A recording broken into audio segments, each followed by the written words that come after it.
Itu tidak lantaslah menjadikan halangan bagi kita untuk beribadah kepada Allah. Karena jangan sampai kemudian timbul rasa putus asa di dalam diri kita, selalu meminta kepada Allah Subhanahu wa taala rezeki yang banyak.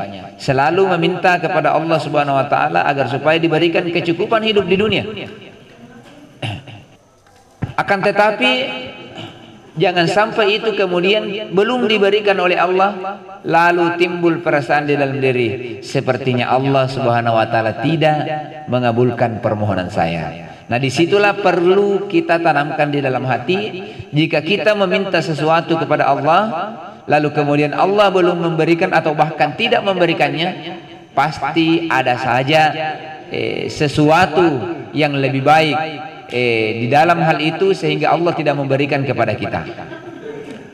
Maka Bapak Ibu sekalian sama dirahmati Allah, yang mesti kita tanamkan di dalam hati adalah bagaimana kita menggantungkan hidup kita bukan kepada manusia, tetapi senantiasa menggantungkan hidup kita hanya kepada Allah Subhanahu wa taala. Kenapa?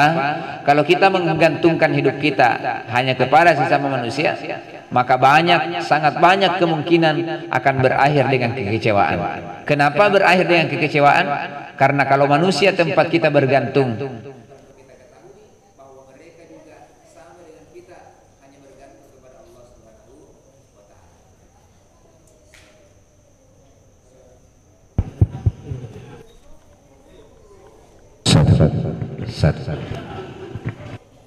Bapak Ibu sekalian sama dirahmati Allah, maka kita diberikan kesehatan, kita diberikan kekuatan, itu harusnya kita manfaatkan di jalan Allah Subhanahu wa taala. Kami ingin menceritakan sedikit salah seorang sahabat yang dari segi bentuk fisik itu kecil, kurus, namanya Abdullah bin Mas'ud. Jadi sosok sahabat yang bernama Abdullah bin Mas'ud ini, postur tubuhnya pendek, postur tubuhnya kecil, kurus. Bahkan saking kecilnya Abdullah bin Mas'ud ini, itu pernah keluar dari rumahnya, lalu kemudian tertiup oleh angin. Ia itu goyang, tertiup oleh angin. Goyang, tertiup oleh, karena kenapa? Kecil orangnya, bahkan dia punya kaki itu juga kecil sekali. Sehingga ketika ia tertiup angin lalu kemudian goyang, hampir jatuh, itu ada sahabat yang lain yang berkata, itu ketawa melihat sosok Abdullah bin Mas'ud ini. Lalu kemudian Rasulullah Muhammad SAW berkata, demi Allah yang jiwaku berada di tangannya, bahwa kakinya Abdullah bin Mas'ud ini yang kecil itu jauh lebih berat timbangannya di sisi Allah Subhanahu wa taala. Kenapa? Salah satu karamah yang diberikan oleh Allah Subhanahu wa taala kepada Abdullah bin Mas'ud itu adalah keberaniannya luar biasa. Kenapa keberaniannya begitu luar biasa? Dulu ketika surah Ar-Rahman itu turun, surah Ar-Rahman itu turun kepada baginda Rasulullah Muhammad SAW, Rasulullah kemudian berkata, siapa yang mau dan berani membacakan surah ini di hadapan Abu Jahal, di hadapan kafir Quraisy. Lalu kemudian tanpa ragu Abdullah bin Mas'ud ini angkat tangan, saya Rasulullah. Ketika kemudian ia berangkat maju ke depannya kafir Quraisy di depan Abu Jahal, ia kemudian membacakan surah Ar-Rahman itu. Setelah dibacakan surah Ar-Rahman, ditampar beliau, ditampar oleh Abu Jahal. Lalu kemudian berdarah sampai sobek dia punya telinga itu. Menangis, sedih, kembali ke hadapan Rasulullah Muhammad SAW melapor, ya Rasulullah, saya bersedih, saya menangis ketika saya membacakan surah Ar-Rahman sesuai dengan apa yang kau perintahkan, saya ditampar sampai telinga saya sobek. Ketika peristiwa itu terjadi, turun malaikat Jibril. Jibril itu ketawa. Jibril ketawa. Lalu kemudian ditegurlah Jibril oleh Rasulullah. Ya Jibril, kenapa engkau tertawa? Sementara Abdullah bin Mas'ud ini bersedih, menangis karena ditampar oleh Abu Jahal. Lalu kemudian Malaikat Jibril berkata, engkau akan segera mengetahui jawabannya ya Rasulullah. Akhirnya tidak lama kemudian berkecamuklah perang Badar. Ketika terjadi perang Badar,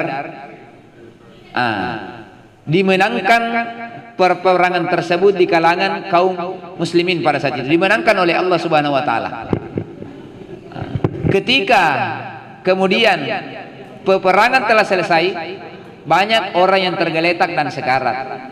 Diperintahkanlah Abdullah bin Mas'ud mengambil tombak yang panjang.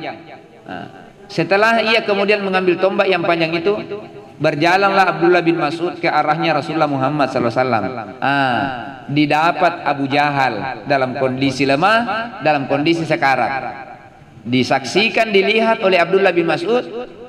Takut Abdullah bin Mas'ud jangan sampai Abu Jahal ini masih punya kekuatan untuk berdiri melawan. Akhirnya naiklah Abdullah bin Mas'ud di atas badannya Abu Jahal, lalu kemudian menggunakan kakinya menindis dadanya Abu Jahal.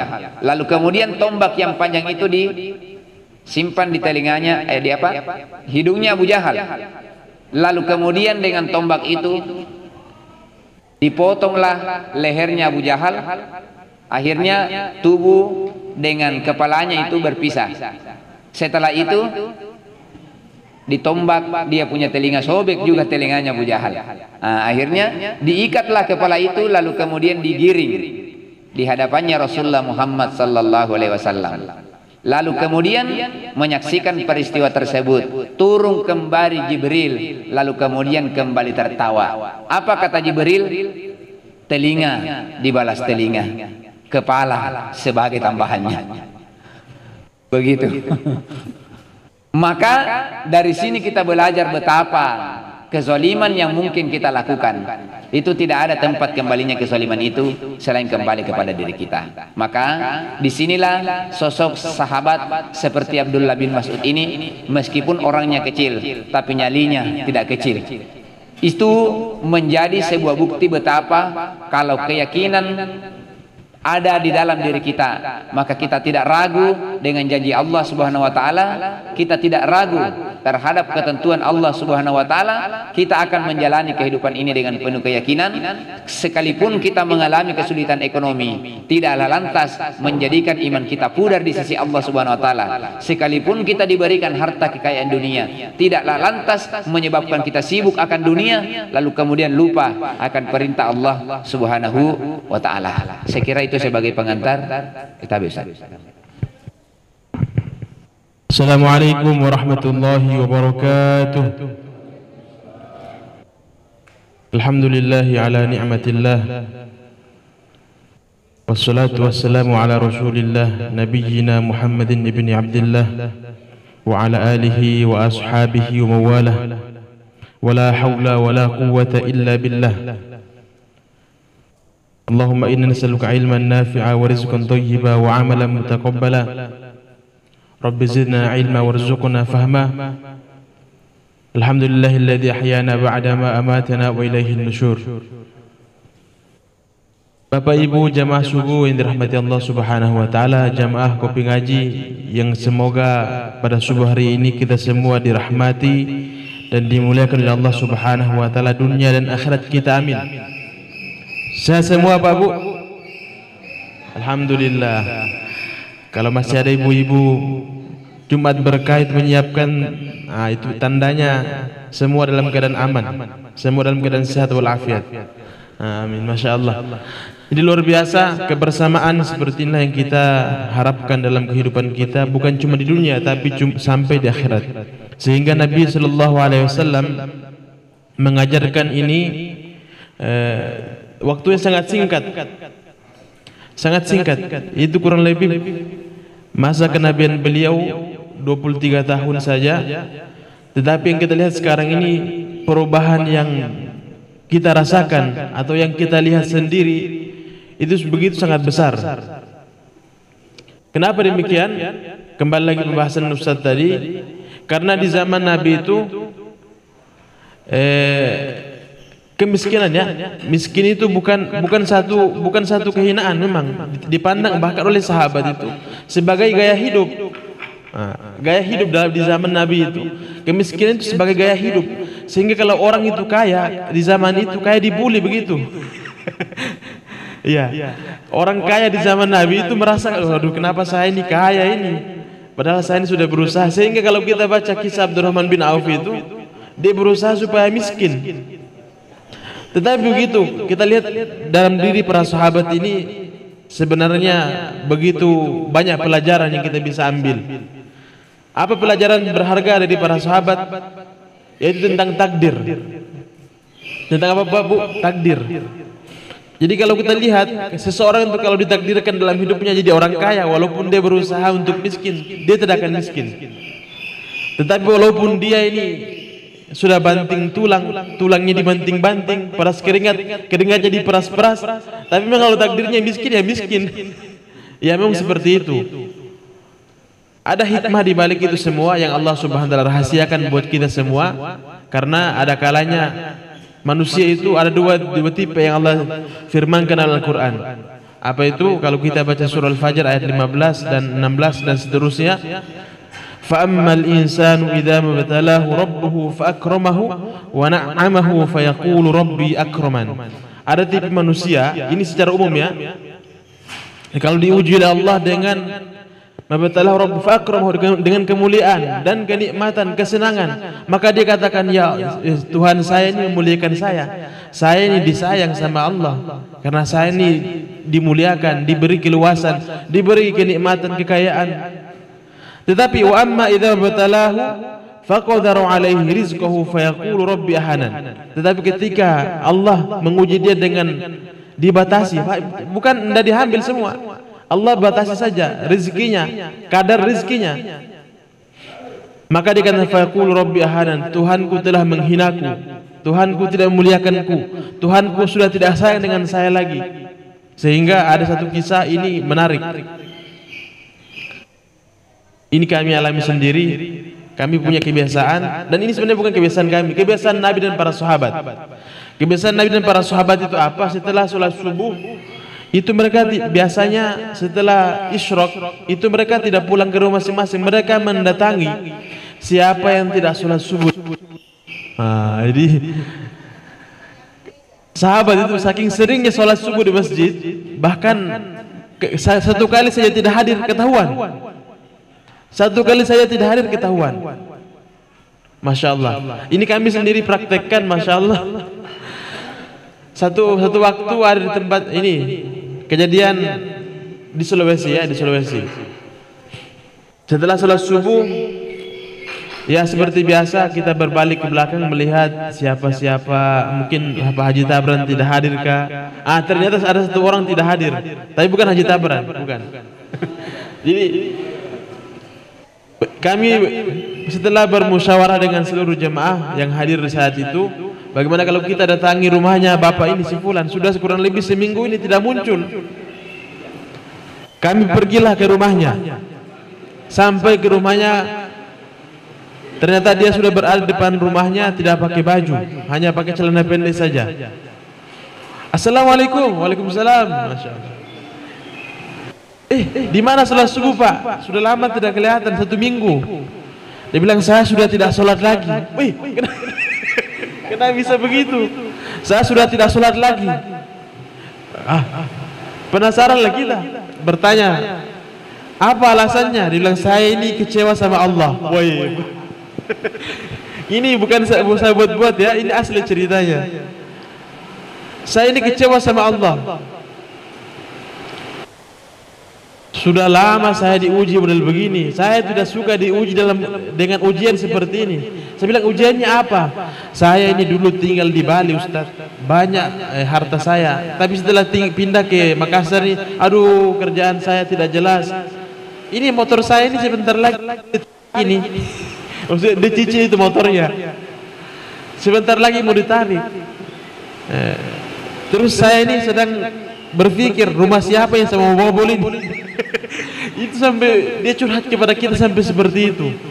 Ya Allah, mulailah satu-satu di antara kita jamaah masjid itu kasih nasihat, jangan begitu Pak, jangan begini, jangan begitu. Tapi kembali lagi Pak, ada hikmah yang kita bisa petik dari kisah asli ini, kisah kejadian yang terjadi di zaman ini. Sampai begitunya loh. Dan itu Allah ceritakan dalam Al-Quran pasti terjadi. Ketika diberi keluasan, dia bilang dimuliakan. Tapi ketika diberi rezekinya ditahan di kadarnya, dia katakan Allah sudah tidak sayang dengan saya lagi, sehingga dianggap ujian itu sesuatu yang tidak pantas buat dia. Dia mau ujian itu yang sesuai yang dia inginkan. Kalau begitu bukan ujian namanya. Kalau kita sesuatu yang kita mau dapatkan di dunia ini sesuai dengan keinginan kita, itu bukan ujian. Ya, karena hakikat ujian itu hadirin yang mulia, mau diluaskan rezeki kita, mau disempitkan. Ketika diluaskan kita bersyukur atau tidak, ketika disempitkan kita bisa bersabar atau tidak. Sehingga syukur dengan sabar sering kami ulangi. Jadikan sayap dalam kehidupan kita, kita terbang dengan menggunakan dua sayap ini, sayap syukur dengan sayap sabar. Kalau ini kita sudah bisa gunakan, maka hadis Nabi berlaku untuk kita. Ajabal li amril mu'min, inna amrahu. Jadi menakjubkan urusan seorang mukmin. Urusan orang beriman itu tidak ditemukan pada diri memang orang beriman. Apa itu kata Nabi? Inna sabathu sarra'u syakara fakana khairul lahu. Kalau dia ditimpa sesuatu, dikasih sesuatu yang nikmat, sesuatu yang mengenakan hatinya, maka dia bersyukur, maka itu baik buat dia. Wa inna sabathu dharra'u, kalau ditimpa sesuatu yang tidak mengenakan, yang tidak disukai, maka dia bersabar. Dan kata Nabi fakana khairul lahu, dan dua-duanya baik, itu juga baik. Maka hadirin, kembali kita lihat dalam diri kita ini dalam kondisi yang mana. Kalau hari ini Bapak Ibu diuji melalui kesempitan, maka bersabarlah. Semuanya bersifat sementara, tidak ada yang abadi di dunia ini. Ya, di dunia ini tidak ada yang abadi. Kalaupun senang, yakin Bu, senangnya sementara. Yakin Pak, kesenangan kita di dunia sementara. Kalaupun susah, yakin susah pun sementara. Tidak ada yang selama-lamanya di dunia ini. Allah pergulirkan ini keadaan sebagaimana siang dan malam. Tidak selamanya gelap, pasti ada saatnya terang. Tidak selamanya terang, ada saatnya gelap. Kenapa demikian? Allah kasih kita perputaran yang itu tujuannya supaya kita dikasih tahu oleh Allah Subhanahu wa taala bahwasanya di dunia ini bukan tempat kita. Nah, begitu kurang lebih sebenarnya hikmahnya. Bukan tempat tinggal kita. Dunia ini tempat kita meninggal. Itu pasti. Orang kafir sekalipun percaya dengan perkara tersebut. Apalagi kita orang Islam yang hari-hari kita dengar nasihat, tausiah, ceramah tentang pentingnya menyiapkan bekal untuk kampung akhirat kita. Karena hakikatnya kita ini bukan penduduk asli dunia. Kenapa Bu? Karena bisa kita ingat-ingat 100 tahun yang lalu Pak Abu, kita ini tidak ada di dunia ini. Dan yakinlah 100 tahun yang akan datang, atau mungkin tidak sampai, kita ini sudah tidak akan ada di dunia ini, pasti di bawah tanah ini. Maka hari ini dunia ini kita begitu gemerlapnya kita kejar, begitu kita cintai, sehingga Allah Taala katakan wa tuhibbunal mala hubban jamma. Kamu ini terlalu berlebihan sebenarnya mencintai dunia. Sehingga hadirin yang mulia, kalau ini kita betul-betul tanamkan hati kita bahwasanya dunia ini tempat kita singgah, tempat kita lewat saja, maka apapun yang terjadi pada diri kita, kita tidak berlebihan dalam menyikapinya. Kalau sesuatu yang datang itu berupa kesenangan, maka tidak terlalu berlebihan. Ataupun kita ditimpa sesuatu kesusahan, tidak juga berlebihan dalam meratapi ataupun dalam kesedihannya. Sehingga pada akhirnya ujian kesenangan dan sedih itu ujung-ujungnya sama sebenarnya. Ujung-ujungnya sama. Ingat, Allah Subhanahu wa taala menguji kita ini tujuannya cuma satu, supaya kita tahu ada Allah Subhanahu wa taala. Jadi Allah itu menguji kita bukan Allah mau tahu kekuatan kita. Oh tidak, Allah itu Maha tahu, sudah tahu kita ini keadaan kita. Tapi Allah menguji kita ini supaya kita tahu ada Allah yang mengatur semua kejadian di atas permukaan bumi ini. Ada kalanya kita diberi kesenangan oleh Allah Subhanahu wa taala, tetapi dalam kesenangan tersebut ada orang tidak bisa mensyukurinya, tidak bisa menggunakan dengan sebaik-baiknya, maka Allah tarik itu. Allah tarik itu nikmat. Kemudian ada orang diberi kesulitan tapi lolos dalam ujian tersebut, maka janji Allah akan keluarkan dia dari permasalahan hidupnya. Dan hadirin mulia, Allah Subhanahu wa taala memberikan kebahagiaan pada seorang hamba tidak terletak pada kebendaan, tidak terletak pada jabatannya, tidak terletak pada kendaraannya, tidak. Jadi jangan sampai kita salah paham, oh saya ini kalau bahagia kalau sudah punya mobil Lamborghini. Ya, Pak Riko, siapa tahu. Ya, saya ini bahagia kalau sudah punya mobil 2 pintu. Punya mobil 2 pintu, Pak, ada open cab ya. Bismillah. Biasa-biasa saja. Iya, masya Allah. Hadirin yang dimuliakan Allah Subhanahu wa taala, intinya dalam kehidupan ini kita manfaatkan apa yang Allah kasih dengan seperlunya saja. Tidak usah berlebih-lebihan. Sehingga dalam kebaikan pun silakan. Kita ini silakan disuruh oleh Allah Subhanahu wa taala untuk berwatawa, saling mengingatkan, saling berwasiat. Kemudian dalam kebaikan pun kita disuruh untuk berlomba-lomba. Maka Allah Ta'ala menguji kita sebagaimana dalam firman Allah Subhanahu wa taala dalam surah Al-Mulk, "Alladzi khalaqal mauta wal hayata liyabluwakum ayyukum ahsanu amala." Allah Ta'ala ingin dalam kehidupan kita ini kita melihat kematian, kehidupan, supaya kita mendapatkan peringatan bahwa kita ini sedang diuji dalam proses ujian.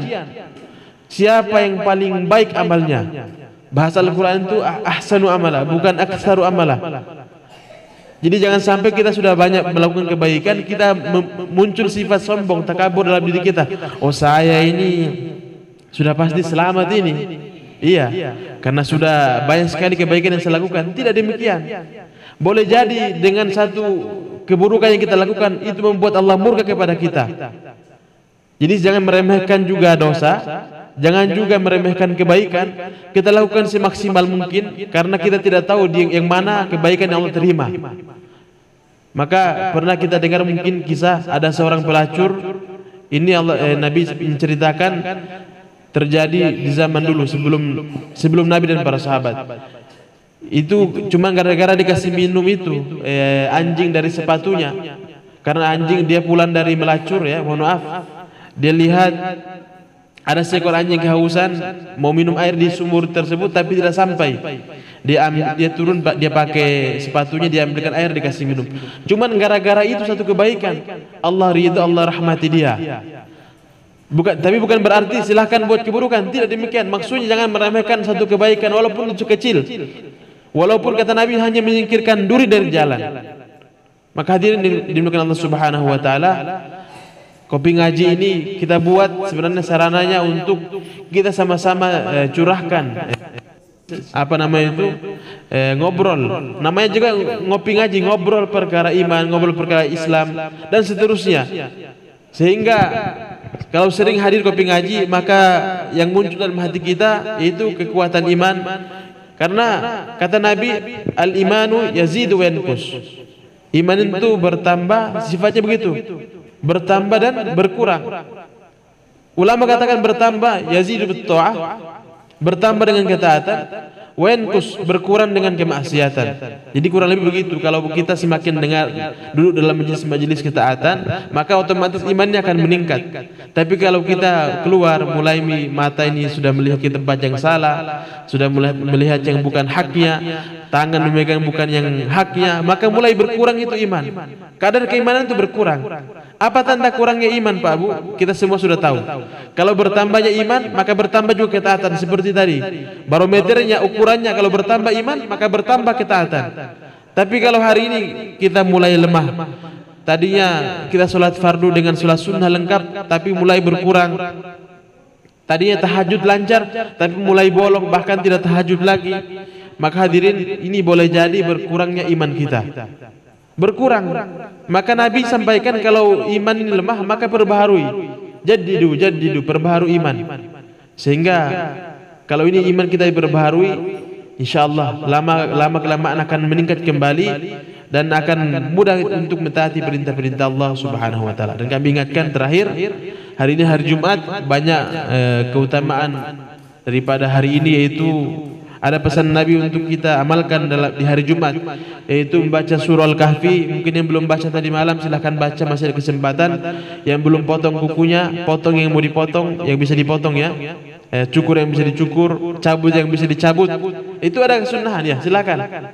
Kemudian jangan lupa bersolawat kepada Nabi sallallahu alaihi wasallam di hari Jumat ini. Semoga Allah Subhanahu wa taala kelak pada yaumul qiyamah memberikan izinnya untuk kita bisa mendapatkan syafaat Rasulullah sallallahu alaihi wasallam. Kita kembali ke studio SCTV. Bapak Ibu sekalian yang sama dirahmati Allah, siapa tahu ada yang mau ditambahkan atau ada yang mau ditanyakan, kita sama-sama bisa diskusi sambil kita menikmati menu yang ada.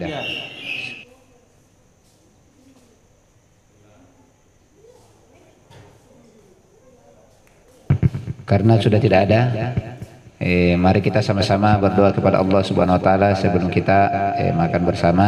Semoga makanan ini diberkahi oleh Allah Subhanahu wa taala. Amin. Bismillahirrahmanirrahim. Allahumma barik lana fima razaqtana wa qina azabannar. Subhanakallahumma bihamdik asyhadu an la ilaha illa anta astaghfiruka wa atubu ilaik. Assalamualaikum warahmatullahi wabarakatuh.